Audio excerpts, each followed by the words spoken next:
నమస్తే, good morning, welcome to స్వతంత్ర news. నేను సోనియా. బులెటిన్ల ముందుగా హెడ్లైన్ చూద్దాం. నేడు ఒంగోలులో సీఎం జగన్ పర్యటన, 25,000 మందికి ఇళ్ల పట్టాల పంపిణీ.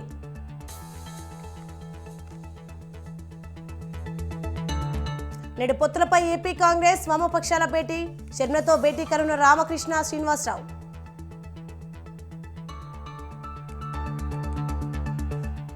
మెడారం జాతరకు పోటెత్తిన భక్తజనం, నేడు అమ్మవారిని దర్శించుకున్న సీఎం రేవంత్ రెడ్డి. ఖర్గేకు బెదిరింపులు, జెడ్+ భద్రత పెంచిన కేంద్రం.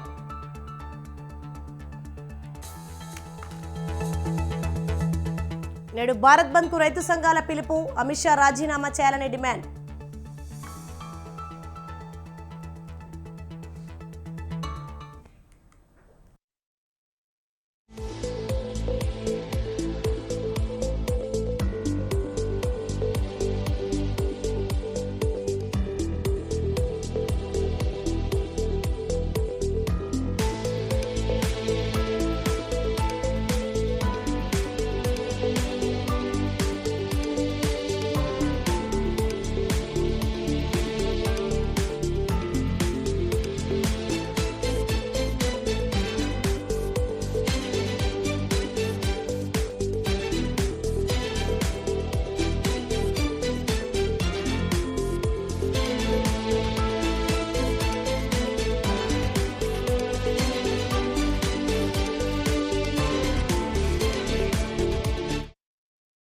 బ్రేకింగ్ న్యూస్ చూస్తున్నాం. కాంగ్రెస్ జాతీయ అధ్యక్షుడు మల్లికార్జున ఖర్గే భద్రతకు సంబంధించి కేంద్ర ప్రభుత్వం కీలక నిర్ణయం తీసుకుంది.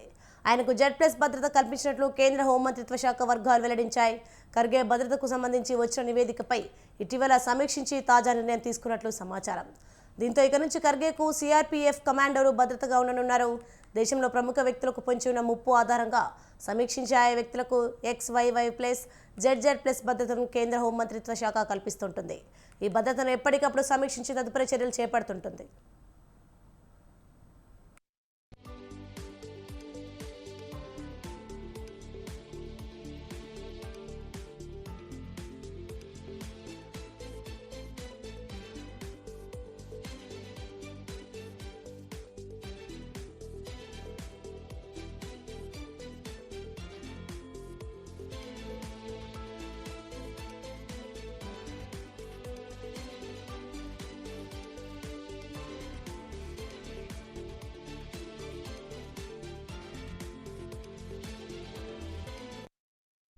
బ్రేకింగ్ న్యూస్ చూస్తున్నాం. కాంగ్రెస్ జాతీయ అధ్యక్షుడు మల్లికార్జున ఖర్గే భద్రతకు సంబంధించి కేంద్ర ప్రభుత్వం కీలక నిర్ణయం తీసుకుంది.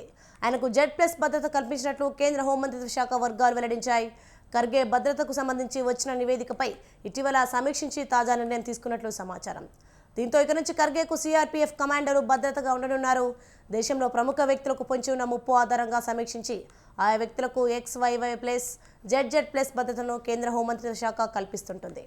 ఈ భద్రతను ఎప్పటికప్పుడు సమీక్షించి తదుపరి చర్యలు చేపడుతుంటుంది.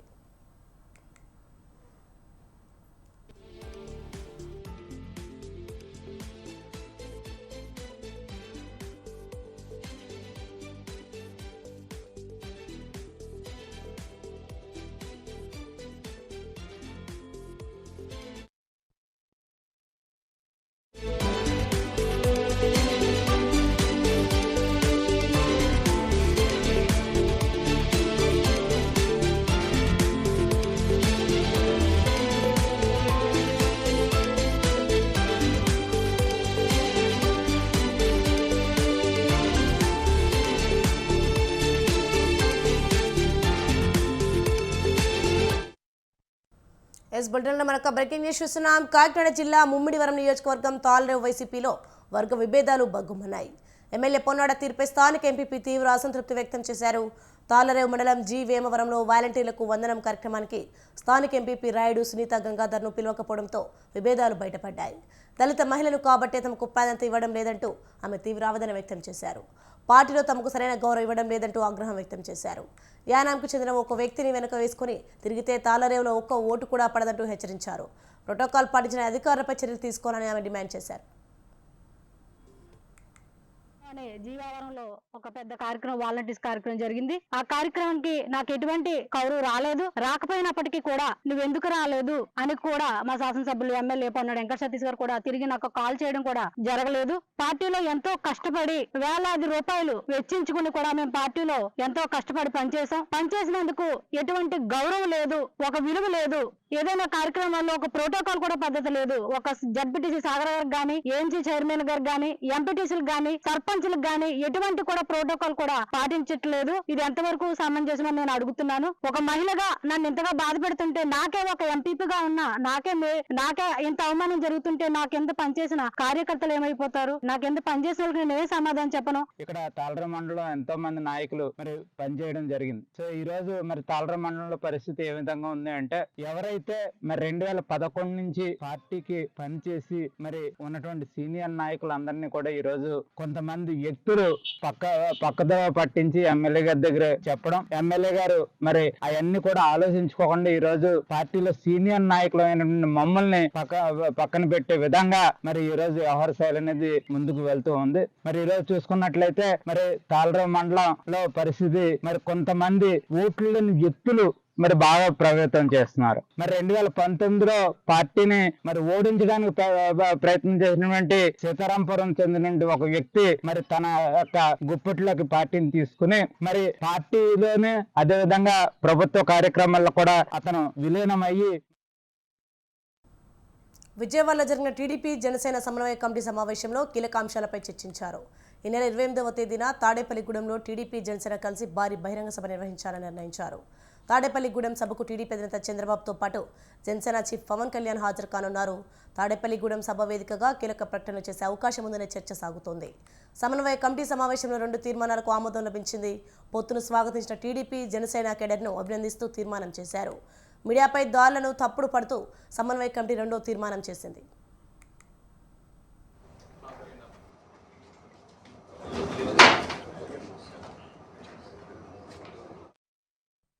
రెండు పార్టీల ఆధ్వర్యంలో ఈ నెల 28వ తేదీన ఉమ్మడి సభ ఉంటుందన్నారు టీడీపీ ఏపీ అధ్యక్షులు అచ్చెన్నాయుడు. ఉమ్మడి మేనిఫెస్టోపై తుది కసరత్తు జరుగుతోందన్నారు. ఏ స్థానాల్లో ఏ పార్టీలు పోటీ చేయాలనేది చంద్రబాబు జనసేన అధినేతలే నిర్ణయం తీసుకుంటారని స్పష్టం చేశారు. టీడీపీ జనసేన మధ్య వైసీపీ తగులు పెట్టే ప్రయత్నం చేస్తోందని మండిపడ్డారు.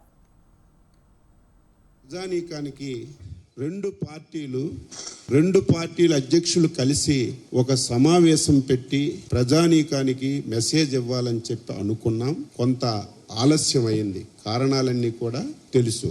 అందుకే రేపు 28వ తారీఖున బుధవారం నాడు తాడేపల్లిగూడెం పక్కన పత్తిపాడు గ్రామంలో తెలుగుదేశం జనసేన ఉమ్మడి సభని నిర్వహించాలని చెప్పి నిర్ణయం తీసుకున్నాం.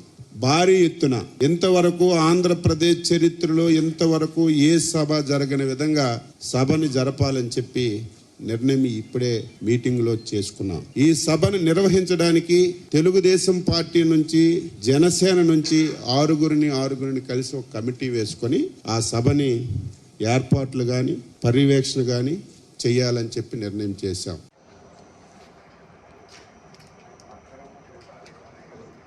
ఇక ప్రతిపక్ష ఓటు చీలనివ్వకూడదనే ఉద్దేశంతో పొత్తులు పెట్టుకున్నట్టు చెప్పుకొచ్చారు జనసేన పీఏసీ చైర్మన్ నాదెండ్ల మనోహర్.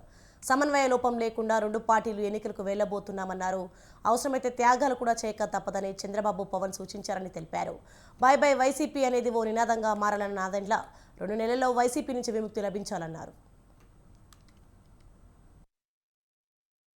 28వ తారీఖున తలపెట్టబోయే ఈ భారీ బహిరంగ సభ ఒక అద్భుతమైన సభగా ఖచ్చితంగా రాష్ట్ర ప్రజలకి ఎన్నికలకి శంఖారావంగా చేయబోయే కార్యక్రమాలు ఏ విధంగా సిద్ధమవుతున్న దానిపైన వివరించుకుంటూ ప్రజలకి ఇంకా అంకిత భావంతో పనిచేయడానికి మరొకసారి ఒక చక్కటి సభ ఏర్పాటు చేయాలని నిర్ణయించుకున్నాం. ప్రతి ఒక్కరు కూడా ఇది ఒక బాధ్యతగా ఇరు పార్టీల నాయకులు క్షేత్రస్థాయిలో, జిల్లా స్థాయిలో, నియోజకవర్గ స్థాయిలో, మండల స్థాయిలో, అదేదో కేవలం ఉభయ గోదావరి జిల్లాలకి సంబంధించిన సభనే కాదు, రాష్ట్ర వ్యాప్తంగా నాయకులందరినీ కూడా ఆహ్వానిస్తాం. అద్భుతమైన ఏర్పాట్లు చేస్తాం. కనీ విని ఎరిగిన రీతిలో ఒక మంచి రాజకీయ సభను ఏర్పాటు చేసి ఈ విధంగా మన భవిష్యత్తు ఉండబోతుందనేది ప్రతిబింబించే విధంగా, ప్రతి ఒక్కరిని కూడా ఉత్తేజపరిచే విధంగా ఒక చక్కటి కార్యక్రమాన్ని ఏర్పాటు చేస్తామని సందర్భంగా తెలుపుకుంటున్నాం. అది తాడేపల్లిగూడెం దాటగానే జాతీయ రహదారిపైనే ఒక మంచి. చంద్రబాబుకు ఓటమి భయం పట్టుకుందని మంత్రి అంబటి రాంబాబు అన్నారు. కుప్పంలో చంద్రబాబు ఓడిపోతారని తేలిపోయిందన్నారు. కుప్పంలో గెలవలేని వ్యక్తి రాష్ట్రాన్ని ఏం నడిపిస్తారన్న వారిన ఎద్దేవా చేశారు. టీడీపీ జనసేన పార్టీలు గందరగోళంలో ఉన్నాయని, ఎవరు ఎక్కడ పోటీ చేస్తారో తెలియదన్నారు. చంద్రబాబు పవన్ రెస్ట్ తీసుకోవాల్సిన టైం వచ్చిందన్నారు. గారికి ఇంతవరకు పొత్తు అన్నారు కానీ ఆ పొత్తు ఎక్కడ పొడిచిందో అర్థం కావట్లా. ఎన్ని సీట్లు ఇస్తారో బులెటిన్లో మరొక బ్రేకింగ్ న్యూస్ చూస్తున్నాం. హైదరాబాద్లో జరిగిన రోడ్డు ప్రమాదంలో కంటోన్మెంట్ ఎమ్మెల్యే లాసనంతా మృతి చెందారు. మియాపూర్ వద్ద ఓఆర్ఆర్పై జరిగిన రోడ్డు ప్రమాదంలో ఆమె మృతి చెందినట్టు తెలుస్తోంది. కారు వేగంగా వచ్చి డివైడర్ ఢీకొట్టడంతో ఈ ప్రమాదం జరిగినట్టు తెలుస్తోంది. ఈ ప్రమాదంలో బీఆర్ఎస్ ఎమ్మెల్యే లాసనంతా మృతి చెందగా డ్రైవర్ పరిస్థితి విషమంగా ఉంది.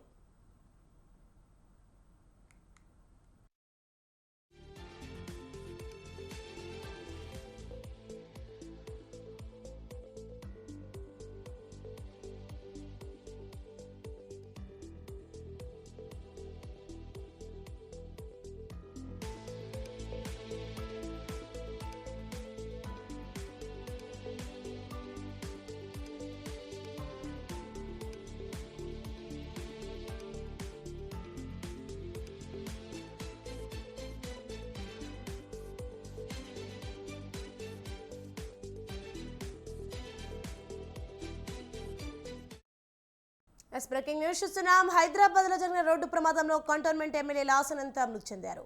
మియాపూర్ వద్ద ఓఆర్ఆర్పై జరిగిన రోడ్డు ప్రమాదంలో ఆమె మృతి చెందినట్లు తెలుస్తోంది. కారు వేగంగా వచ్చి డివైడర్ ఢీకొట్టడంతో ఈ ప్రమాదం జరిగినట్టు తెలుస్తోంది. ఈ ప్రమాదంలో బీఆర్ఎస్ ఎమ్మెల్యే లాసనంతా మృతి చెందగా డ్రైవర్ పరిస్థితి విషమంగా ఉంది. రైట్, ఇదే అంశంపై మరింత సమాచారం మా ప్రతినిధి పవన్ ఫోన్లైన్లో అందిస్తారు. పవన్, చెప్పండి, హైదరాబాద్లో జరిగిన రోడ్డు ప్రమాదంలో కంటోన్మెంట్ ఎమ్మెల్యే లాసనంతా మృతి చెందినట్లు చూస్తున్నాం. దీనిపైన అప్డేట్స్ ఏంటి?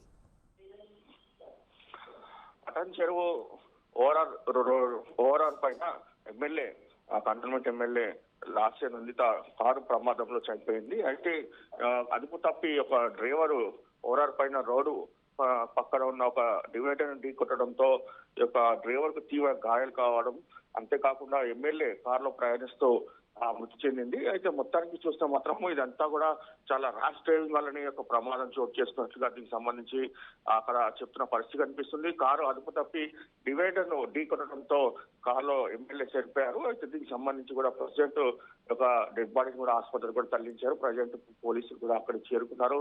అయితే డ్రైవర్ కి మాత్రం తీవ్ర గాయాలయ్యాయి. అతని పరిస్థితి కూడా పూర్తిగా విషమంగా ఉంది. అయితే ఈ యొక్క ప్రమాదం మాత్రము తెల్లవారుజామున చోటు చేసుకున్నట్టు కూడా తెలుస్తుంది. మొత్తానికి చూస్తే మాత్రము ఒక కారుకు సంబంధించి పూర్తిగా పోలీసులు కూడా సీసీ కెమెరాకి సంబంధించి కూడా పూర్తిగా చూస్తున్నారు. ఎందుకంటే ఈ ప్రమాదం ఎలా చోటు చేసుకుని దానికి సంబంధించి అన్ని వివరాలు కూడా అడిగి తెలుసుకుంటున్న పరిస్థితి కూడా కనిపిస్తుంది.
బ్రేకింగ్ న్యూస్ చూస్తున్నాం. హైదరాబాద్లో జరిగిన రోడ్డు ప్రమాదంలో కంటోన్మెంట్ ఎమ్మెల్యే లాసనంతా మృతి చెందారు. మియాపూర్ వద్ద ఓఆర్ఆర్పై జరిగిన రోడ్డు ప్రమాదంలో ఆమె మృతి చెందినట్లుగా తెలుస్తోంది. కారు వేగంగా వచ్చి డివైడర్ ఢీకొట్టడంతో ఈ ప్రమాదం జరిగినట్టు తెలుస్తోంది. ఈ ప్రమాదంలో బీఆర్ఎస్ ఎమ్మెల్యే లాసనంతా మృతి చెందగా డ్రైవర్ పరిస్థితి విషమంగా ఉంది.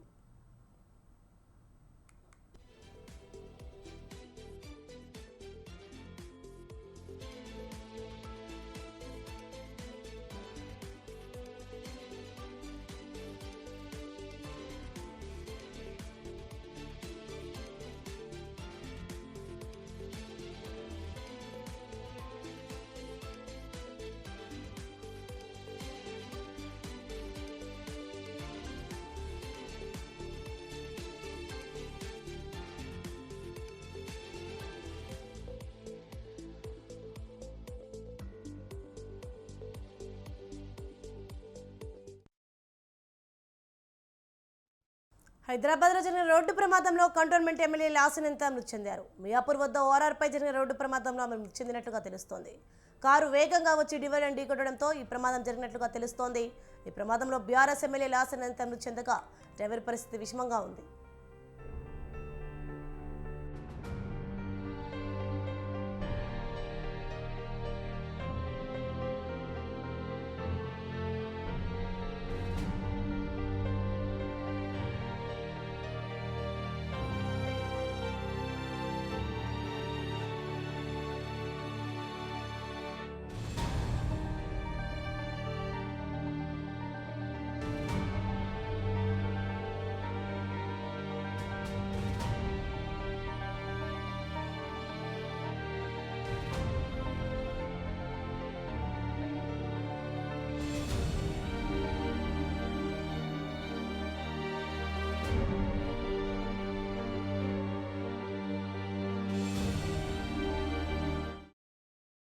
బ్రేకింగ్ న్యూస్ చూస్తున్నాం. హైదరాబాద్లో జరిగిన రోడ్డు ప్రమాదంలో కంటోన్మెంట్ ఎమ్మెల్యే లాసినంత మృతి చెందారు. మియాపూర్ వద్ద ఓఆర్ఆర్పై జరిగిన రోడ్డు ప్రమాదంలో ఆమె మృతి చెందినట్లుగా తెలుస్తోంది. కారు వేగంగా వచ్చి డివైడర్ ఢీకొట్టడంతో ఈ ప్రమాదం జరిగినట్టు తెలుస్తోంది. ఈ ప్రమాదంలో బీఆర్ఎస్ ఎమ్మెల్యే లాసినంత మృతి చెందగా డ్రైవర్ పరిస్థితి విషమంగా ఉంది.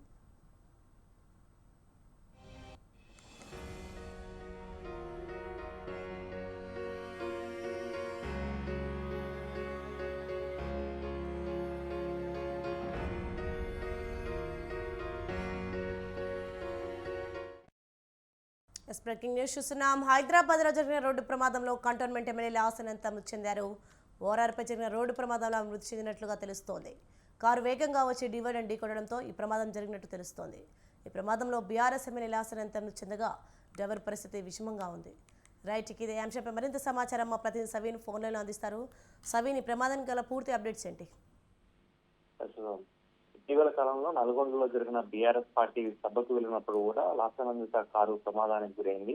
అయితే పటాన్చెరు ఓఆర్ఆర్ వద్ద జరిగినటువంటి ప్రమాదంలో లాసనందిత దుర్మరణం పాలయ్యారు. ముఖ్యంగా ఇటీవల జరిగినటువంటి అసెంబ్లీ ఎన్నికల్లో సికింద్రాబాద్ కంటోన్మెంట్ అసెంబ్లీ స్థానం నుంచి బీఆర్ఎస్ పార్టీ అభ్యర్థిగా పోటీ చేసి లాసనందిత విజయం సాధించారు. గత ఏడాది ఫిబ్రవరిలో లాసనందిత తండ్రి దివంగత ఎమ్మెల్యే సాయన్న మరణించారు. ఆ తర్వాత ఆయన స్ఫూర్తితో రాజకీయాల్లోకి వచ్చినటువంటి లాసినందిత సికింద్రాబాద్ కంటోన్మెంట్ నియోజకవర్గం నుంచి ఎమ్మెల్యేగా గెలుపొందారు. అంతకుముందు ఆయన తండ్రి సాయన్న 4 సార్లు సికింద్రాబాద్ కంటోన్మెంట్ నుంచి ఎమ్మెల్యేగా గెలుపొందారు. తండ్రికి చేదోడు వాదోడుగా ఉంటూ ఆయన మొదట కార్పొరేటర్ గా విజయం సాధించారు. ఆ తర్వాత ఎమ్మెల్యేగా పోటీ చేసి విజయం సాధించారు. ఇప్పుడు రాజకీయాల్లో సుదీర్ఘ భవిష్యత్తు ఉండి కొత్తగా రాజకీయాల్లోకి వచ్చి ఎమ్మెల్యేగా అయినటువంటి లాస్యనందిత మృతిని కుటుంబ సభ్యులు కావచ్చు, అదేవిధంగా సాయన్న అభిమానులు కావచ్చు, టీఆర్ఎస్ పార్టీ శ్రేణులు జీర్ణించుకోలేకపోతున్నాయి. ముఖ్యంగా పటాన్చెరు ఓఆర్ఆర్ వద్ద జరిగినటువంటి రోడ్డు ప్రమాదంలో లాసనందిత అక్కడికక్కడే దుర్మరణం పాలవడంతో పాటు ఆయన డ్రైవర్ తీవ్ర గాయాల పాలయ్యాయి. వెంటనే ఆసుపత్రికి తరలించారు. చికిత్స పొందుతున్నటువంటి పరిస్థితి మనకు కనపడుతుంది.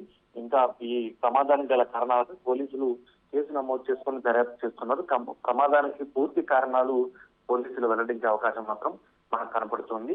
ముఖ్యంగా యుక్త వయసులోనే తండ్రి స్ఫూర్తితో రాజకీయాల్లోకి వచ్చి తండ్రి మరణం తర్వాత రాజకీయాల్లోకి వచ్చి బీఆర్ఎస్ పార్టీ అధిష్టానం సైతం ఎమ్మెల్యేగా అవకాశం కల్పించింది. ఇటీవల జరిగిన అసెంబ్లీ ఎన్నికల్లో సికింద్రాబాద్ కంటోన్మెంట్ నుంచి కాంగ్రెస్ పార్టీ అభ్యర్థిగా ప్రజాయుద్ధ నౌక వామపక్ష ఉద్యమాల్లో క్రియాశీలక పాత్ర పోషించిన గద్దర్ కూతురు వెన్నెల పోటీ చేసినప్పటికీ అక్కడ తన తండ్రి చేసిన సర్వీసును దృష్టిలో పెట్టుకుని సికింద్రాబాద్ కంటోన్మెంట్ నియోజకవర్గ ప్రజలు లాస్యనందితకు అవకాశం కల్పించారు. ఆమె ఎమ్మెల్యేగా గెలిచారు. ఎమ్మెల్యేగా గెలిచిన తర్వాత బీఆర్ఎస్ రాజకీయాల్లో కూడా యాక్టివ్ గా పాల్గొంటున్న పరిస్థితి కనపడుతుంది. ఇటీవల జరిగిన తెలంగాణ అసెంబ్లీ బడ్జెట్ సమావేశాల్లో ఆమె జ్వరం కారణంగా అసెంబ్లీ సమావేశాలకు రాలేకపోయారు. ఆ తర్వాత జరిగినటువంటి బీఆర్ఎస్ పార్టీకి సంబంధించినటువంటి నల్గొండలో జరిగినటువంటి భారీ బహిరంగ సభలను లాస్యనందిత పాల్గొన్నారు. తాజాగా ఆమె రోడ్డు ప్రమాదంలో దుర్మరణం పాలవడంతో బీఆర్ఎస్ శ్రేణులు మాత్రం హఠాత్ పరిణామానికి గురయ్యాయని చెప్పుకోవచ్చు. Thank you Sabeen.